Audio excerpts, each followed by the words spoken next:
Welcome back to our channel. So little miracle அகாடமிலேருந்து cake பேக்கிங்க்கு invite பண்ணியிருந்தாங்க. ஸ்டூடெண்ட்ஸ்க்கு வந்து டீச் பண்ணிவிட்டு அதை அப்படியே வந்து நம்ம கேக்காக வந்து பேக் பண்ண போகிறோம். கேக் பேக் பண்ணி அவ்வளோக்கா எக்ஸ்பீரியன்ஸ் இல்லை, ஆனால் ப்ரௌனிஸ் வந்து சூப்பராக செய்வேன். ஸோ ப்ரௌனிஸே வந்து செஞ்சுருக்கலாமோன்னு தோணுச்சு. ஏன்னா அந்த கேக் வந்து ரைஸ் ஆகவே இல்லை. ஏன்னா நான் வந்து பேபிஸுங்கிறனால பேக்கிங் பவுடர் பேக்கிங் சோடெல்லாம் போடாமல் ட்ரை பண்ணேன். எல்லாருமே விரும்பி சாப்பிட்டாங்க. ஆனால் வந்து அளவு வந்து குவான்டிட்டிக்கு ரொம்பவே கம்மியாயிருச்சு.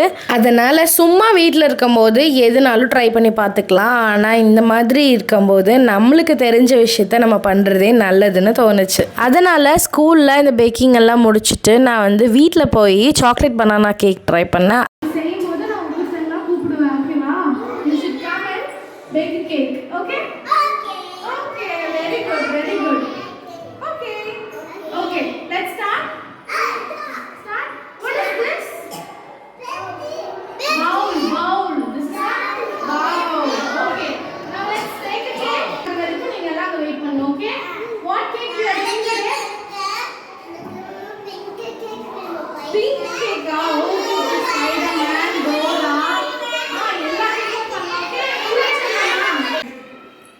Let's start.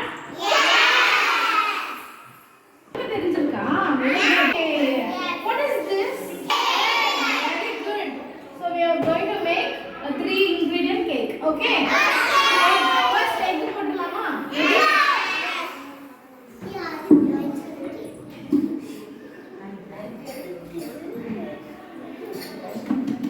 Let's break it.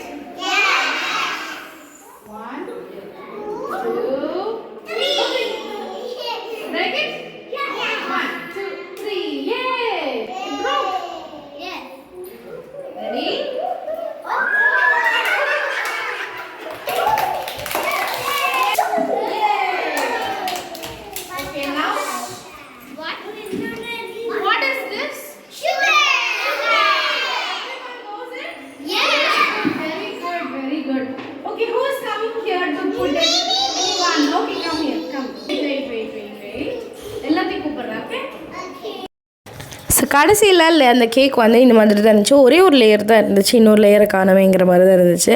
And piping வந்து எல்லாமே எடுத்துகிட்டு போயிருந்தேன். பட் ஆனால் ஒரே ஒரு லேயர் கிடச்சனால நான் வந்து அதுலேயே வந்து சாக்லேட் கனாஷ் வந்து போட்டு ஸோ எல்லாமே குட்டி குட்டியாக கட் பண்ணி கொடுத்தாச்சு. அண்ட் நெக்ஸ்ட் வந்து எப்படியாவது இன்றைக்கி கேக்கை வந்து ட்ரை பண்ணி பார்க்கணும் அப்படின்னு சொல்லி சாக்லேட் பனானா கேக் வந்து பண்ணலான்னு சொல்லி 3 பனானா வந்து குட்டி குட்டியாக இருந்துச்சு. அதனால் 3 பனானா எடுத்திருந்தேன். 3 பனானாவை நல்லா மேஷ் பண்ணிவிட்டு அது கூடவே 3 முட்டை வந்து சேர்த்துக்கிட்டேன். நீங்கள் பனானாவை அரைச்சி கூட போடலாம். ஸோ அதுவுமே நல்லாயிருக்கும். இதுவுமே நல்லா தான் இருந்துச்சு. அண்ட் வெனிலா எசன்ஸ் 1 மூடி போட்டிருக்கேன். இது எல்லாமே போட்டுட்டு நல்லா விஸ்க் பண்ணி எடுத்துக்கோங்க. நல்லா வந்து 3மே வந்து சேரணும். சேர்ந்ததுக்கு அப்புறமா இப்போ வந்து ட்ரை இன்க்ரீடியன்ட் எல்லாம் சேர்க்க போகிறோம். ஸோ நான் இன்றைக்கி வந்து மைதா சேர்த்து தான் வந்து செய்கிறேன். இந்த ஒரு குட்டி கப்பில் தான் வந்து மெஷர் பண்ணி எடுத்திருக்கேன். இதில் வந்து ஒரு 3 கப் அளவுக்கு எடுத்துக்கணும். ஸோ 3 கப் மைதா வந்து நான் போட்டுக்கிறேன். போட்டதுக்கப்புறமா நான் baking soda and baking powder ஒரு ஸ்பூன் வந்து போட்டிருக்கேன். அப்புறம் 1 கப் கொக்கோ பவுடர். ப்ரௌனிஸ் வந்துட்டு பேக்கிங் பவுடர் பேக்கிங் சோடாலாம் எல்லாமே வந்து நல்லா ரைஸ் ஆகும். அது நம்ம மாதிரி ஏதாவது ட்ரை பண்ணலாம். பேபிஸ்க்கு வந்து கொடுக்குறதுனால பேக்கிங் சோடா அதெல்லாம் போடாமல் ட்ரை பண்ணலான்னு பண்ணி வந்துட்டு டேஸ்ட் நல்லா இருந்துச்சு. ஆனால் வந்து ரைஸ் ஆகலை. பட் ஆனால் இந்த கேக் அப்படி இல்லை, நல்லா ரைஸ் ஆகி வந்துச்சு. ஸோ இது எல்லாமே நல்லா மிக்ஸ் பண்ணிவிட்டு பால் வந்து சேர்த்துக்கணும். பால் அப்படி இல்லைன்னா நீங்கள் வாட்டர் கூட ஆட் பண்ணிக்கலாம். இதை சேர்த்துட்டு நல்லா வந்து விஸ்க் பண்ணிக்கணும்.